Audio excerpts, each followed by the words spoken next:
हजूरी, घर की हालत तो काफी बेहतर हो गई है ना पहले से। जी बीबी, इस घर के दरो दीवार तो रंगो रोगन को तरस गए थे। देखिए तो रंगो रोगन हो जाने के बाद पूरा घर कितना अच्छा दिखाई देने लगा। जी हाँ हजूरी, हम आपा के कमरे का कुछ काम करवाना चाहते थे। कुछ पैसे तो लग जाएंगे, लेकिन बहुत जरूरी है ये। सो तो है।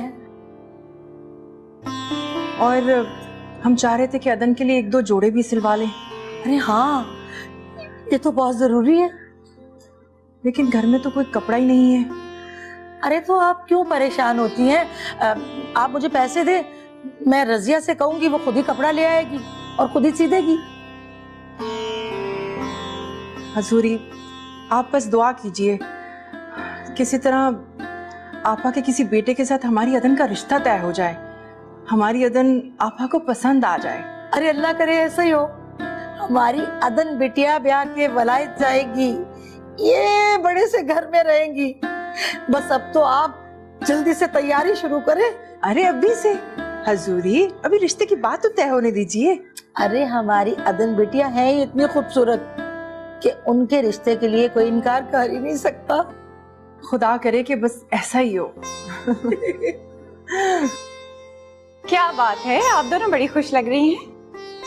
हमें नहीं बताएंगे? नहीं अदन, आपके मतलब की बात नहीं है, हम आपको नहीं बताएंगे। हजूरी, सहन के फर्श की मुरम्मत अभी बाकी है, क्या मजदूर आज नहीं आएंगे? सहन की मरम्मत करने की क्या जरूरत है?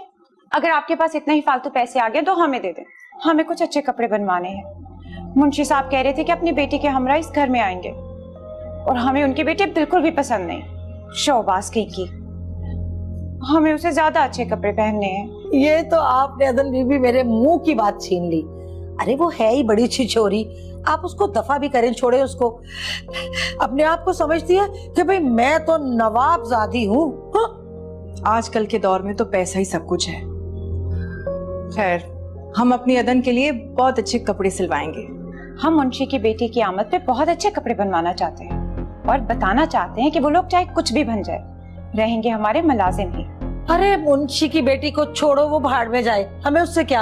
आप ऐसे करें कि अपनी फाखरा पुप्पो के आने की तैयारी करें, खूब अच्छे से कपड़े पहन के उनके सामने आइएगा। हजूरी, क्या बीबी, मैं कोई गलत मशवरा थोड़ी दे रही हूँ। ठीक है, हम काम देखते हैं जाके।